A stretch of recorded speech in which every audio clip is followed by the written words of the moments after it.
in the Northwest, it rains so much. I've had 3-door trailers, and I love the 3-door trailers because they're easy to get around and they're great. But it rains 9 months out of the year here, so we need a place to get out of the weather. Because at any point it's raining sideways and it could be sunny, and then it's raining sideways again. It was a replacement for a Platinum trailer I had made. I used it for probably around 5 years. It's a full foot wider than the Platinum, but it's the same length. It's a full 7 feet wide. The Platinum was right at 6. And the box in the back where the wall is before the nose is really only 8.5 feet long by 7 wide and 7 tall. They wouldn't go shorter than 7 tall. I'm obviously not nearly 6 foot tall, so I didn't need one that tall. But so it's 7 wide, 7 tall, 8.5 long in the working end. Up in the nose, I believe it's 3.5 feet long. So the center line of the trailer is right at 12, and it's a tandem. I got heavy axles put underneath it because it's a heavy little trailer. So the thought with that one is drill press in the front. You know, when we're putting pads on shoes, we start at the drill press. Then we've got that little vise we crush our rivets on, straight to the bandsaw, straight to the sander, and then we're ready. Actually, I got to go back to drill out the nail holes on one of the drill presses again. But you know, with the benefit of hindsight, I would have had that one set up a little differently. I would have made not quite as wide of a bench. That bench is a full 2 feet wide. I probably would have went with 18 inches and made an interior anvil instead of an anvil that comes out on a stand. But when we go to like horse show like Canadian Nationals, there could be 3 guys working out of it, or 4. And so if I'm inside making shoes, I would have been in the way. So it was designed for the anvil to come out.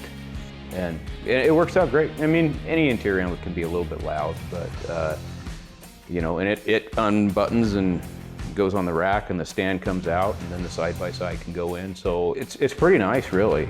We did 2 things for the suspension. They did the standard Kawasaki overload springs. They're like just a heavy-duty coil spring. I ordered 8-ply tires that way. I think standard only wanted you to put 6 pounds of pressure in it, and they're like balloons. And so these I can keep, I think, 25 pounds of pressure in it, and it's a lot more stable with those tires. And they weren't expensive, but it was just, you know, pay for it once. We'll probably never wear the dang things out because it only leaves here a couple times a year. We spend enough time just doing, you know, not so much now. Most of it's turned into kind of overnight sort of stops. Just short jaunts here and there. I do have a stop back east that's a little bit longer of a stop, but of course you can't drive to that one. That's an airplane deal.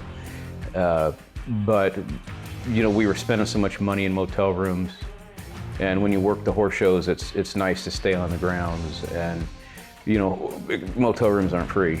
My wife kind of coaxed me into doing it because we were dropping so much money to go to, you know, either Scottsdale or Tulsa or wherever we were going at the time. And then my regular travel stops, my overnighters or 2-nighters or 3-nighters or whatever they are, you know, you could pretty much count on a couple $100 a night in a motel.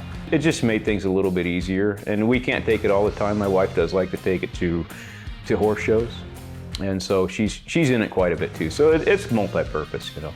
And it's made to where the side-by-side fits right in the back.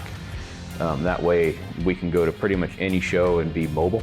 It really worked out well. It took a little bit to design that one. Figuring out dimensions of what the side-by-side is going to be.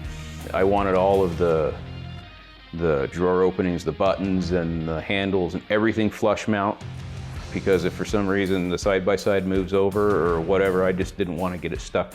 And they needed to lock and not be open with magnets. So if something rolled, it wouldn't open up against the side-by-side. So it was the way the drawers and the cabinets close are a little different than standard. So really, with what we had going on inside the side-by-side, you know, I found a small sander, Kalamazoo sander, right? I found that, I think, on Amazon. And it was small enough to fit next to the portaband that Stonewall sent me. And then, you know, so I found a Grizzly drill press that was small, and so we kind of had to cram everything in there. But in the end, it really worked out pretty well. It's just kind of out of necessity where, okay, this fits here, this fits here. You know, the air compressors up in the nose, bar stocks in the nose, propanes in the nose. Obviously, I blow out after every day. And then just lots of storage, you know. I like the ladder style shoe racks. They're great, nothing falls off them. You can carry a bunch of shoes. I mean, really other than that, the idea behind those trailers is just to be able to stay out of the weather.